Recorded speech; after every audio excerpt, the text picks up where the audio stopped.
friend. Welcome back to the YouTube channel for the Renaissance English History Podcast. I am your host, Heather, and I've been podcasting on Tudor England since 2009 with my show making it the original Tudor History Podcast. I am so excited, you guys, because I just got off of an interview with Helen Castor talking about her book, her new book, The Eagle in the Heart, about Henry IV and Richard II. I think that I was trying to think what was the first documentary on Helen Castor or book of hers that I read. I think it goes back to like 2010 or something like that. Earlier in 2009. Anyway, I just there are moments where I started this podcast in 2009. And if you had told me in 2009 that I would, out of that, start TudorCon, and not to even just speak at TudorCon, like actually create TudorCon and interview Alison Weir, whose book on the Six Wives of Henry VIII was the first Tudor history book I ever read in the winter of 1995. It was, or 96.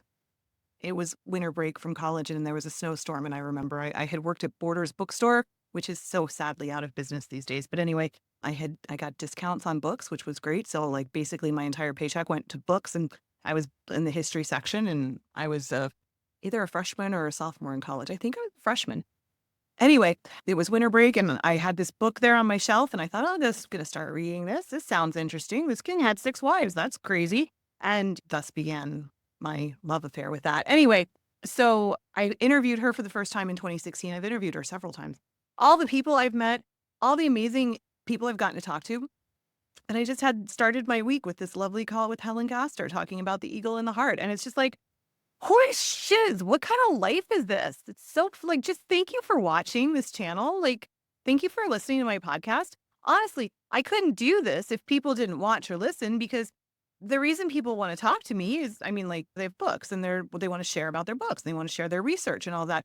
So if it was just me in a room by myself, nobody would want to talk to me because there would be nobody to share their work with. So I just thank you for watching this and this channel, and thank you for subscribing, and thank you for listening to my podcast over the years and making it so that her people reach out to me and say, hey, will you interview her? And I'm like, well, of course I will. Are you kidding? So I'm kind of a little buzzed and on a little bit of a high from that. So if I seem a little extra hyper this morning, boom, that's what's going on. All right, friend. So it's Monday, which means yesterday was Sunday, which means that Wolf Hall was on in the UK. So I watched it this morning because I actually woke up super, super early because I was really nervous about this Helen Castor interview. So I woke up at like 4:45 or something and I couldn't sleep and I was super nervous. And so I thought, I'll watch Wolf Hall. So I watched it this morning. I'm also highly caffeinated this morning too. So it was the 5th episode. And there's a lot in this. I think I'm going to have to make a couple of episodes. So let me pull my notes up because, of course, this is where we start to see Cromwell's fall really kick into gear. He's arrested at the end. We see his arrest. I hope I'm not giving away any spoilers here. Like, if you wouldn't be watching this if you hadn't watched the show, I'm assuming, or know what happens to Cromwell. He dies. Sorry, I hope that didn't ruin it for anybody. We also see Risley, call me Risley, is starting to question, or he's starting to feel a little bit disaffected, shall we say. The big downfall, of course, was the Anne of Cleves marriage and Henry's grand adventure in trying to be a knight errant. And so there might be some people watching this who this was the first time they'd ever seen that scene or heard about that. And I kind of want to put some context into it and explain. So this video is mostly going to be about that. And then I'm going to do another video probably tomorrow, I guess, about what was going on with the Duke of Norfolk and why Norfolk was so anti-Cromwell and Stephen Gardiner getting Henry really was like a pendulum, right? And he could go very hot, very cold, very hot, very cold. And during his period of reform, of starting his own church, there were periods, and we talked about this, where he went over to the Catholic side more, or he went over to the Protestant side more. When he was with Anne Boleyn, he was going more to the Reformer side more. Of course, they didn't call them Protestants then, they were called Reformers. And so he was more on the Reformer side then, and then he was more on the Catholic side. So we are seeing a period right now in which Henry is going more towards the Catholic side. That'll continue to play out. It's weird though, because just around the same time, they don't show this in Wolf Hall, but right around the same time, a couple of years before, Henry authorized for the first time an English Bible to be printed in England. And there's a magnificent cover page of that Bible. And he said it should go out to every church so that every person could have access to the Bible in every parish. Every parish would have an English Bible so people could go and read the Bible in their own language, which, gosh, what a thrill that would be. Can you even just put yourself in the shoes of a person who's just a poor farmer, is forced to go to church every week because it's the law, listens to a priest going on in Latin, and they do good stuff. I'm not going to argue against it. People can argue that all they want. That's a different conversation. But they provide the schooling. We've talked about all this in these videos, the hospital, their hotels, they're caring for the poor. Like, the monasteries do a lot. And that's what led to the Pilgrimage of Grace in part. People were very upset about what was happening, who was going to step in and replace that with the monasteries going. But anyway, so you are a poor farmer and you've been going to church and you've been listening to these priests and monks drone on in Latin, and you don't really know what they say. And like, you hear stories and you see mummers plays and mystery plays at Christmas time, and you hear these stories, but to actually be able to, like, have a reason to go and learn how to read. That's another thing. The Protestant Reformation drove literacy because people wanted to have this direct relationship with God, to be able to read the Bible in their own language. So now you could learn to read, and you could go to your church and look at the Bible and read it and understand it, and like the word of God right there for you to be able to read. What a flipping thrill that must have been for people. Can you even imagine? Can you imagine? So that was a very reformer move that Henry did just a couple of years before. And I'll put up a picture of the frontispiece of this Bible. It shows Henry at the top, and he's passing out to, on one side, Cromwell, copies of the Bible, and on the other side, Cranmer. And then Cranmer is dispersing them down through the church. Cromwell's dispersing them down through the Lord's temporal, I suppose, the lay people, the government. And so by that, Henry's at the top receiving it directly from God, and it's going down through both sides, the church side and the government side. And so Henry waffled, like, the idea, like, just a couple of years before, people were getting burned for wanting to have the Bible in English. And then here he is authorizing the Bible in English and passing it out and making it a law that everybody has to have that. And then he goes back to being very pro Norfolk, who's Catholic, and very pro Stephen Gardiner. And of course, we would see that, I just kicked my table. We would see that continue to play out later with Catherine Parr, when Catherine Parr was almost arrested and Stephen Gardiner was trying to bring down both Cranmer and Catherine Parr, but that was unsuccessful. So I'm going to do a whole different video on that, I think, tomorrow, because it is a much bigger story, what was going on. And also with the Duke of Norfolk, what was happening with the priories, and Thetford Priory was a big issue for the Duke of Norfolk as well. And so we'll talk about that. But of course, could Cromwell's downfall have happened without the Anne of Cleves debacle? And it was a debacle on so many fronts. I did a video recently that was talking about, was she really the ugly one? Because she's remembered, I mean, the poor woman, she's remembered as being the ugly one, right? Not necessarily by people who know history, just in popular culture. If you're at a pub quiz night and somebody says, who's the ugly one? Oh, that's Anne of Cleves. Would that be a pub quiz question? Well, if it was, because I've had so much caffeine. But I don't think she necessarily was. There was just a lot of cultural differences.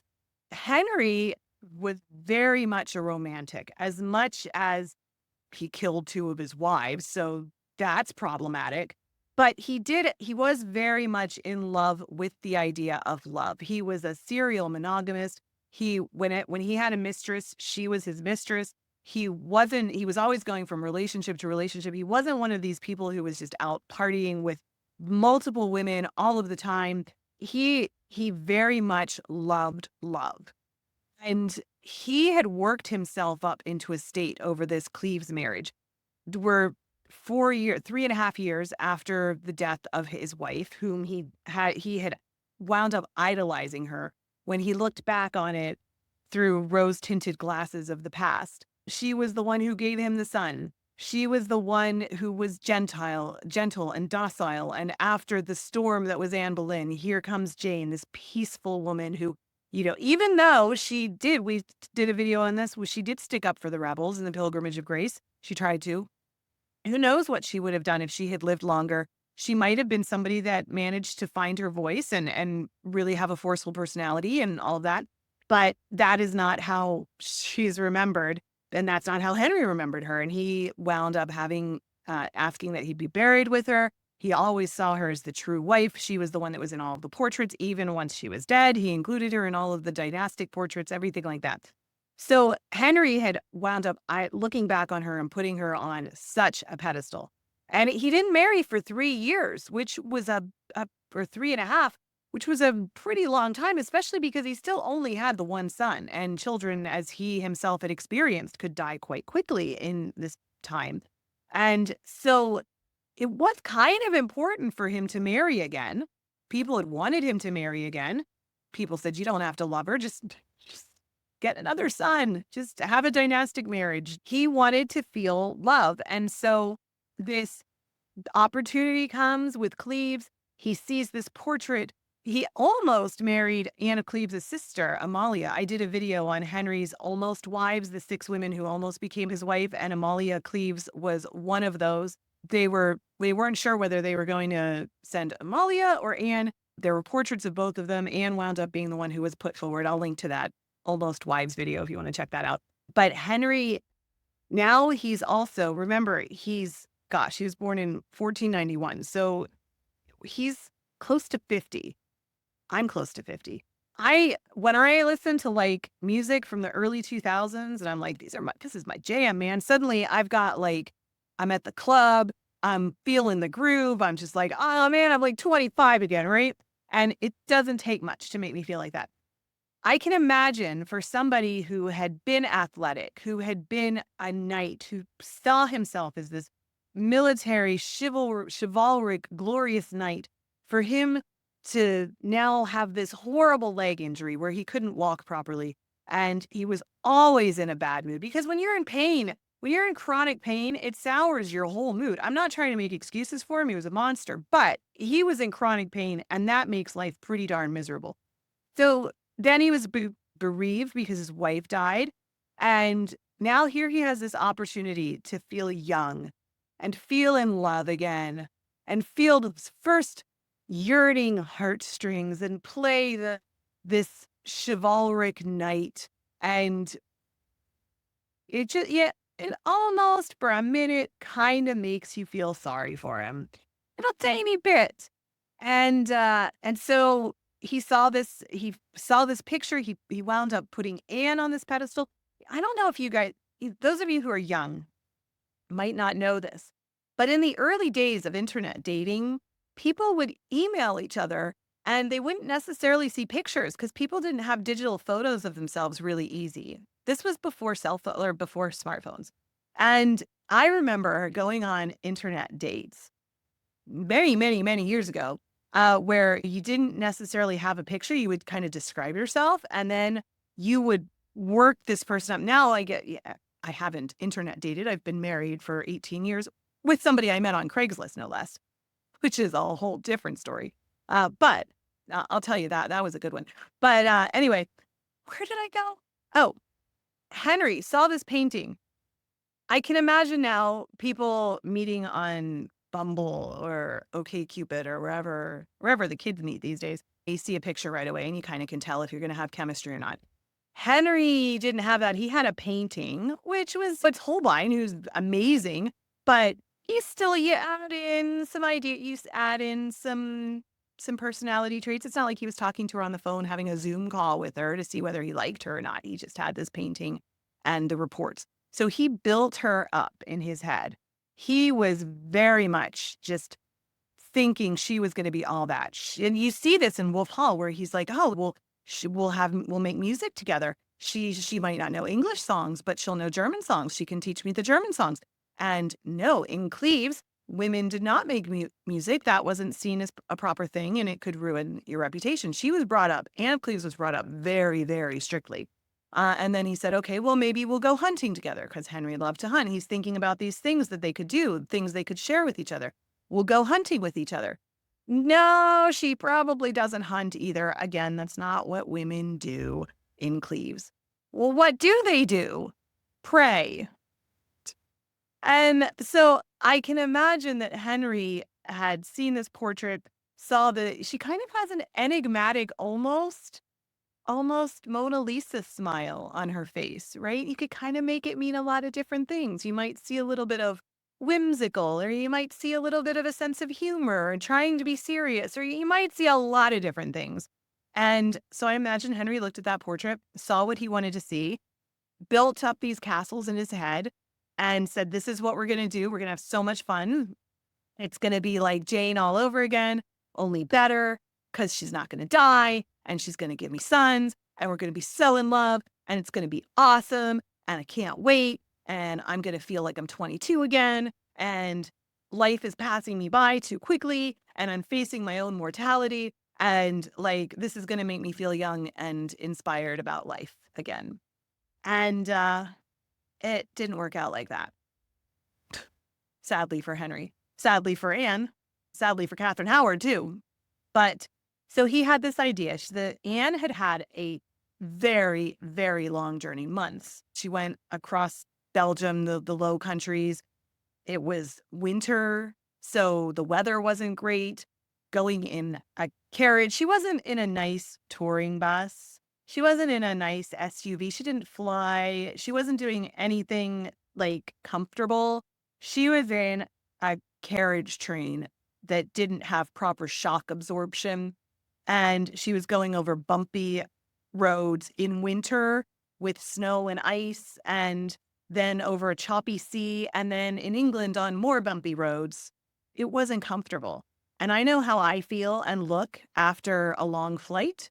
I can't imagine how icky and gross she must have felt, and in what kind of a bad mood she must have been, and how ready she was to just flipping get to London and get in a hot bath and put on some proper clothes. And also, she didn't speak the language properly. She spoke some, she was learning it as it shows in the show. But also, I've lived in a country where I didn't speak the language great. And it's very frustrating when you have points you want to get across and you just don't have the words to get them across. And you can only have very surface level conversations because you're not going to have deep conversations about religion or the meaning of life or existentialism or anything like that because you just don't have the words in your vocabulary. So you can talk about the weather and how much this jamon y queso is and whatever, but you're not having deep discussions. So that must have been hard for her as well, obviously. So there she is in Rochester. She's due to be going to London in a couple of days. She's finally going to get a hot bath. I mean, she probably had hot baths along the way, people drawing them for her, but it wasn't comfortable. She's finally going to get a chance to unpack. Anybody who has moved knows the stress of moving. She's finally going to get a chance to like sleep in one place longer than a couple of days and get off the road and start to make herself at home. And in comes this person who is old and smelly and ugly. And he addresses her very informally. And Henry loved masks. He loved masquerades. There, of course, is the famous story of how he first met Anne Boleyn when she was Perseverance in the masks in 1522. And this was also a very chivalric idea that a husband could go and surprise his wife, and if it was true love, they would recognize each other. This was something that was just written about in the courtly love songs and in the poems of the time of here came this strange knight, but I knew right away it was my true love. And he would play this game with Catherine of Aragon and she would indulge him. he would play, he loved this sort of thing. It just tickled him. So he saw this opportunity to have this fun adventure, I guess. And he goes into her rooms, just barges right in, and there she is. She doesn't know who he is. Here comes this strange man. And I remember there was a line from the show. Let me pull it up in my notes. It said it was where they didn't show the scene in the show. They just showed the reactions. And they showed Rafe Sadler talking to Cromwell about it. And he said, she recoiled from him. Did you tell her she was old? Because she seemed really surprised. Fitzwilliam says she is as good a woman as we will find in Europe, but I don't see how she will undo that first moment. How she will undo that first moment. She never could undo that first moment. Henry couldn't undo that first moment. She did. She apparently ignored him at first, is what the story said. He had to approach her several times. She didn't pay any attention. She was distracted by something outside the window, entertainments that were going on or something. And yeah, she's kind of like, well, who's this with? Somebody will take care of him. This weird person that's come into my chamber. That's strange. I'm not going to. Same way if somebody weird comes in and you don't know what's going on, you're just like, all right, like, I'm going to just go over here now. And so, yeah, it wasn't true love when they first met. And the disappointment and the embarrassment that Henry must have felt, it must have been just piercing. Again, I almost feel sorry for him because I can just understand that feeling. I can just feel it for him. It just punches me in the gut. I feel I feel for him. I feel for him in that moment. And of course, then he came back and said, I don't like her, and made it all about her and said she was smelly and he was projecting a little bit, I think, saying all of these things about her. And to be fair, there were a lot of cultural differences. She wasn't musical. She wasn't as I can't talk. She wasn't as intelligent in terms of like book learning as he was. They didn't share the same interests, the same passions.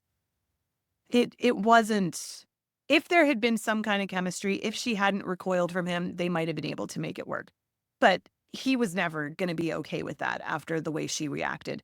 Um, and yeah, his ego was too wounded, too bruised. And so he tried to get out of it. He did try to get out of it. And they also were concerned about this pre-contract with the Duke of Lorraine, which is what eventually they would use as the settlement to get out of it when the time came a couple of months later. And they were concerned about that. And he brought it up. He said, I don't want to marry her. I can't do this. Don't make me do this. And then he had to do it because France and Spain were looking like they were going to be uh, friends with each other, in which case they would then go after England. There was a big concern. Henry needed Protestant allies. France and England were both Catholic. Henry had been excommunicated. Something that we don't think about very often is when we think about an armada invading England, we think about the Spanish Armada, right? But the French Armada that invaded England in 1545, just 5 years later, was actually bigger than the Spanish Armada. The Spanish Armada came with 80 ships and 12,000 soldiers. In 1545, France invaded England with 30,000 soldiers in 200 ships. It was like 3 times the size of the Spanish Armada. And everybody knew that there was this danger coming from France. Henry had been excommunicated.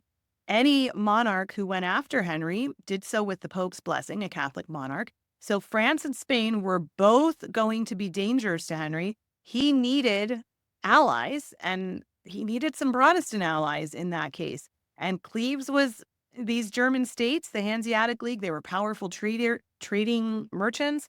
They were Protestants, really. So Henry went along with this marriage, and he went ahead and married Anne of Cleves. Again, for Cromwell's story, if this hadn't happened, would Norfolk have been able to seize on him? If Henry had met Anne and everything worked out and they were happy with each other, Norfolk wouldn't have been able to plot against him and be as successful as he was. Obviously, there were other things. There was the rumors, like we talked about, that Cromwell wanted to replace Henry. There had always been rumors that Henry was ruled by Cromwell. Henry didn't like that at all. So Cromwell was getting a little bit big for his britches in Henry's view. But if the marriage with Anne had worked out, I don't think it would have happened then, at least, that Cromwell would have been able to be brought down. And then if Anne had had a son, imagine that. So that's one of those what ifs of history as well. Anne would have been set. Cromwell would have been set. Everything probably would have been fine. Norfolk would have been out, and England would have gone more Protestant, and who knows? But who knows? Catherine Parr wouldn't have happened then. So yeah, that's kind of the backstory of what happened with Anne of Cleves. Henry never consummated the marriage. He said that he was unable to. His poor doctor, Dr. Butts, had to listen to him say that he was unable to with Anne, but he knew he was capable because he had dreams. So don't envy his doctor having to have those conversations with Henry. The other thing I will say about Anne is, again, Alison Weir has an interesting theory about Anne of Cleves that was in her historical fiction series she did, looking at all of the wives again. And I keep bringing her up because I think in the past 10 years, she has been putting out the Six Wives series. And I think it's probably one of the most recent reevaluations or re-digging into the wives from new perspectives that we have. And she's obviously really well respected and done the research and everything like that. So I'm kind of bringing up her theories in terms of Jane Seymour's death and now Anne of Cleves.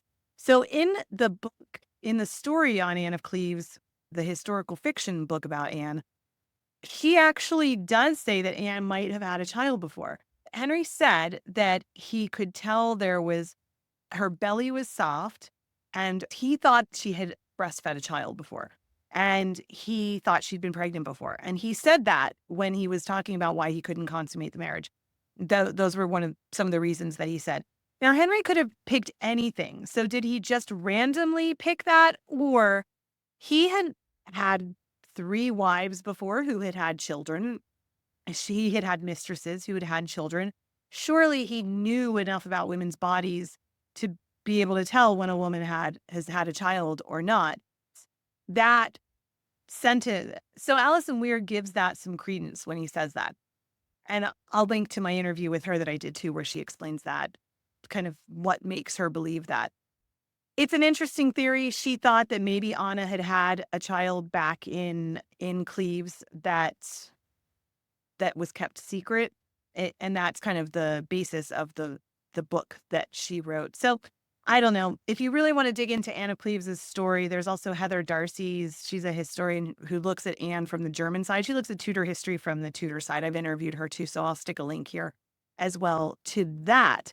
I'm trying to think any other places that I've done to dig into Anne of Cleves. I think those are the main ones, but it is an interesting story that maybe Anne might have had a child and Henry might not have just been making that up. I don't know. I don't particularly have a strong opinion either way, but it's just an interesting thing to think that Henry could have picked a lot of different reasons for why he couldn't consummate the marriage, but that was the one that he hung on to. Who knows? All right, my friend, I think we're going to leave it there for this video. I'm going to do another one on Norfolk and everything that's happening between Cromwell and him. But yeah, I'm going to try and calm down after this Helen Castor interview. Hey, look, if you made it to the end of this video and you liked it, I sure would appreciate a press of that like button. It helps to feed the algorithm and get these videos to even more people. And I hope I earned your subscription to my channel where I put out videos like this on the regular. If you want to keep binging Tudor content, right here's that video with my interview with Alison Weir talking about Anne of Cleves and could she have been pregnant first. Here's a video that YouTube thinks you'll enjoy. Thank you so much for watching. You are deeply loved. I'm so glad I share the planet with you. Don't forget to drink your water. I'll be back soon. Bye-bye.